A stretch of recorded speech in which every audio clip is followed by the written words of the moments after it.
So the Obama administration came to me because these big corporations were trying to get bigger. They were trying to buy bigger assets. And so the Obama administration came to me and said, Comcast wants to buy this and Charter wants to buy that, blah, blah, blah. Are they good corporate citizens? And I said, do you want the Hollywood answer or do you want the real answer? They said, we want the real answer. I said, the answer is not no, it's hell no. They're not good corporate citizens. They said, how do you figure? I said, well, the industry spends $70 billion a year licensing cable networks. $70 billion. And African-American owned media gets zero. And that's not fair. And they say, we hear that a lot, but what are you willing to do? They said people are afraid to speak up because of reciprocity, of repercussions. And I said, I'll speak up. And I said, but I'm going to do it in a way we won't have to deal with it anymore. So I filed these lawsuits that ended up being historic. I filed a $20 billion lawsuit against Comcast and a $10 billion lawsuit against Charter. And why weren't you afraid to do that as a TV guy? Once again, you got to burn the knee pads. And I knew we were positioned to fail. We didn't have true economic inclusion, that we weren't really dealing with the fourth and final chapter. So I said, we're going to do this the right way. So we took them to court, and downtown, one of the judges ruled in Comcast's favor twice. And the other judge ruled on the Comcast lawsuit, and the other judge ruled in our favor on the Charter case. Charter didn't like it. They said, let's go to the Ninth Circuit. I said, well, if you're going to take me to the Ninth Circuit Court of Appeals, I'll take Comcast to the Ninth Circuit Court of Appeals. Wow. So we went to the Ninth Circuit Court of Appeals, and then something historic happened. The Ninth Circuit Court of Appeals ruled in our favor not once but twice on both Comcast and Charter. Comcast was very upset about it and said, well, we're going to take this to the Supreme Court. And now that's going on now. Now we're going to be in the Supreme Court November 13th. You said you felt like that was an insult to the black community. It is a big insult to the black community because the truth of the matter is what I need the black community to truly understand, my case really isn't in the Supreme Court anymore. We, unfortunately, are in the Supreme Court. What happened was the Supreme Court said, we're not going to look at the Byron Allen case with Comcast and Charter. We pretty much agree with the Ninth Circuit. That's a dispute between you guys. But we are going to look at the Civil Rights Act of 1866, Section 1981. Now, what is that exactly? Great question. The Civil Rights Act of 1866 was put on the books after, so we were freed pretty much December of 1865. And instead of getting what some historians believe, reciprocity, 40 acres and a mule, we got this law. And basically it says we will have fair contracting, economic inclusion in government contracting and in commercial contracting. Because they knew that the newly freed slaves, African Americans, were not going to be treated freely in commercial contracting and government contracting, and it was essential for us to be integrated into the financial fiber of America. So this law was put on the books 153 years ago to make sure we had an economic pathway for economic inclusion. 150, it's the very first civil rights statute in America. It gave birth to civil rights, and it is the civil rights statute that allows us to have economic inclusion and stop economic genocide. So what Comcast said, and the Ninth Circuit told them to get out of here with this, Comcast said, in order for you or Byron or anybody, any minority to use this law, you must prove that the reason we discriminated against you is 100% because you are black. The sole reason we discriminated against you, Charlamagne, is that you are 100% of the reason is that you're black. It could be 99% that you're black and 1% that you're wearing tennis shoes. And you can't use the law. You can't bring the lawsuit against me. So they're eviscerating it. They're making it impossible for you to use it. Right. Now, that is called the but-for standard. That is what Comcast and Charter, that's what they're pushing for. They're pushing for this civil rights statute to go away. Now, what the Ninth Circuit said in favor of black folks and all minorities, Hispanics, Asians, everybody, that it's not the sole reason, which is the but for, it's the motivating factor. Okay. If any part of the reason, if they discriminated against 'Cause you, it would be impossible for it to be 100%. there it is. It's impossible. So it can't be used. So if it's 20% or 30%, any part of the reason, now you can use it. So that is why we're in there in the Supreme Court. Now, here's what's happened. Comcast went and got what's known as a amicus brief, a friend of the court, got Donald Trump's Department of Justice to write them an amicus brief saying, yes, let's roll minorities back to 1865. Let's take those Negroes back to slavery. So I thought they're actually putting that on the books? the Donald Trump's DOJ wrote an amicus brief in favor of William Barr? and yes, Okay. in favor of Comcast's position against us.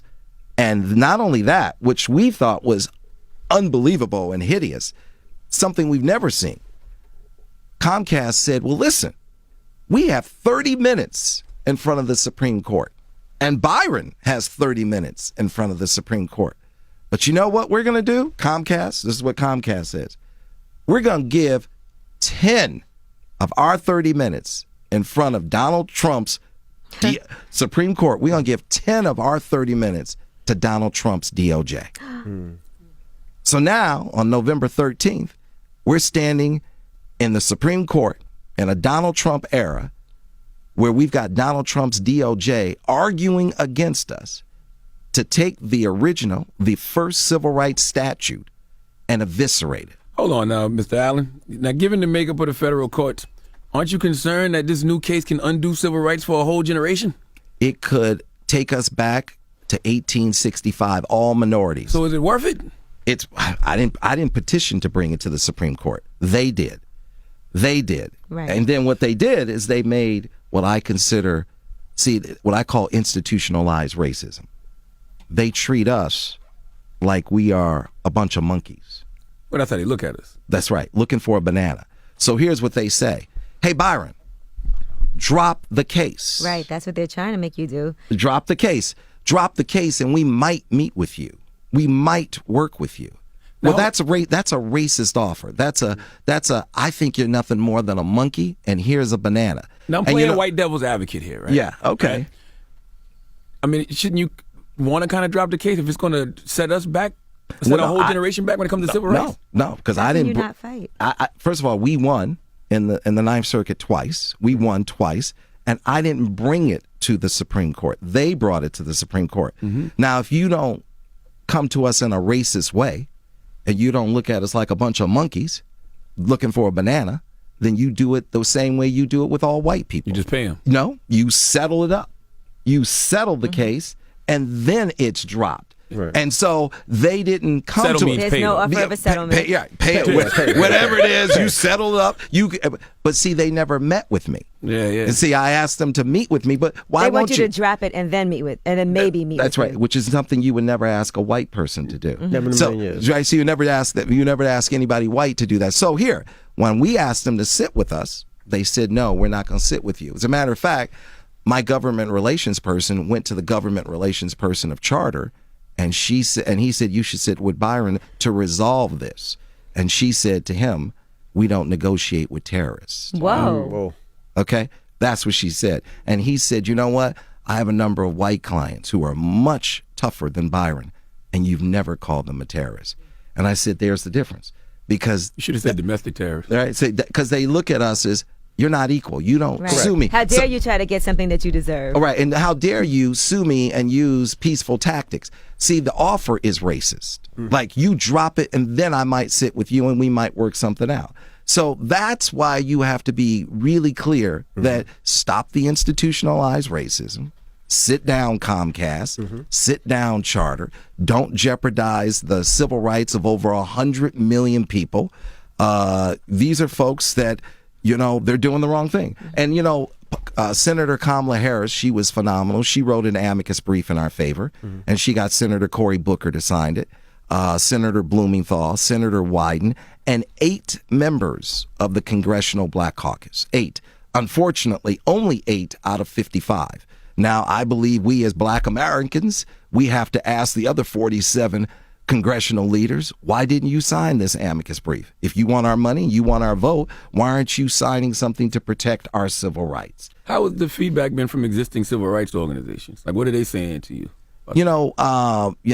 Michael Lawson is amazing. He wrote a phenomenal letter saying to folks, hey, he said he sent a letter to Brian Roberts and David Cohen of Comcast and said, this is wrong and you should sit down and don't challenge our civil rights. And a lot of folks are very upset. I mean, they've taken it to a level, it's bigger than me. It has very little to do with me at this point because they're challenging our civil rights. Right. Here's what will happen. Here's what will happen. You take away this civil rights. Now someone can fire you and you can't get a lawyer. That's the reason why the Chamber of Commerce gave them an amicus brief, because they didn't want their businesses to be sued. So now you can't get a lawyer to take your case on contingency because it's hard to prove that 100% of the reason you were discriminated against. Damn near impossible. Right. So they don't want that law there to be used. So I say the moment people can discriminate against you and you can't hold them accountable, I say 3 words: welcome to hell. Wow. Welcome to hell. And you have to ask, why are you doing this, Comcast? Why are you standing in the United States Supreme Court physically with Donald Trump's DOJ trying to eviscerate this civil rights statute? Have respect, sit down with me, and let's work it out. And this goes away. Is it true that Comcast executives told someone at your company they're not trying to create any more Bob Johnsons? That is what someone told us. Absolutely. Wow. That is, and look, we'll think about it. Who has created wealth in this country that didn't come from entertainment for the most part? It's very hard. You have you can count on one hand. On one hand.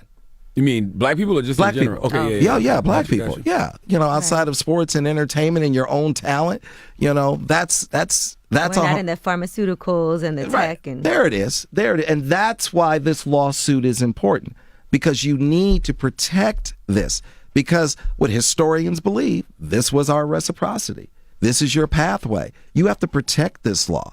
I want to set this up for you in a nice button because I know people will take this, right? And I know you got to go. Yeah, no, I'm good. I got plenty of time. I'm here to hang out with you. I've been looking forward to this. I don't have a meeting. I'm good. He said, I'm good. I make my own rules. I make my own rules. I make my own rules. I do what I got to do. Yeah, I like hanging out with you. You kidding me? I want to come hang out with you a lot more. I love this. But why is this such a special case? And in your opinion, why should we be so informed about it?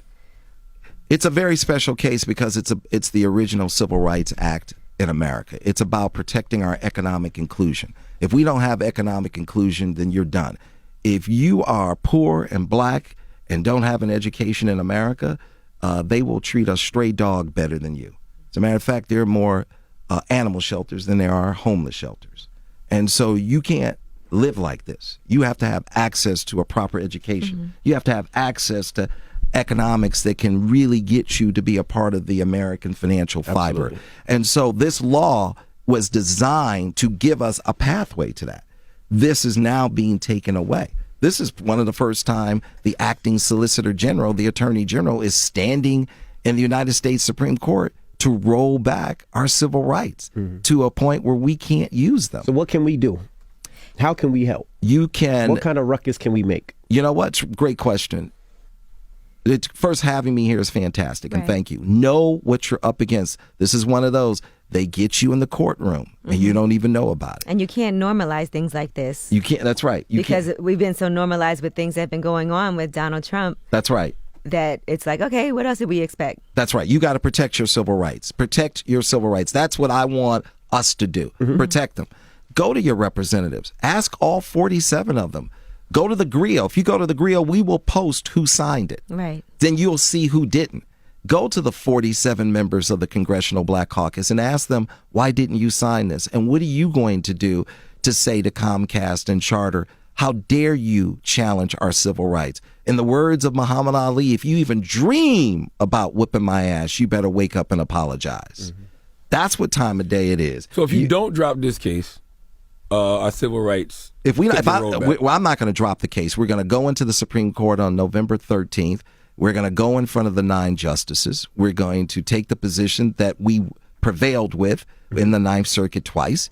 And Comcast, this is one of those, if you win, you lose. If you lose, you lose. That's what I mean. So what are the ramifications if you do drop the case? If you do drop the case, what are the ramifications to the black community? How did that affect it? If you do drop the case. If we do drop the case, then, well, which we won't, then at the end of the day, they'll say, well, then the Civil Rights Act is not at stake anymore. But they're the ones who brought it. Gotcha. And what they've done is they've upset a lot of folks in D.C.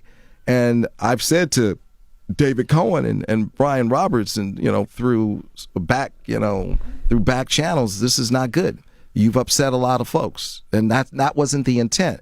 Now you got folks in D.C. who are now talking about quietly working and aggressively working to break up Comcast because they don't believe Comcast should be the largest cable operator, own TV stations, and own the largest portfolio of cable networks. That's not my agenda. I don't necessarily want to see Comcast broken up. I don't want to see their business hindered in any way. I just want them to just have the respect to sit down with me so we can work things out, so nothing's being jeopardized. But they've upset a lot of folks. The NAACP has weighed in aggressively, and there are a lot of other folks, Color Change, ADOS. A lot of people are weighing in, and they're really, now they're going to hold their representatives accountable and a lot of politicians accountable. And I think, Comcast is living in a bubble.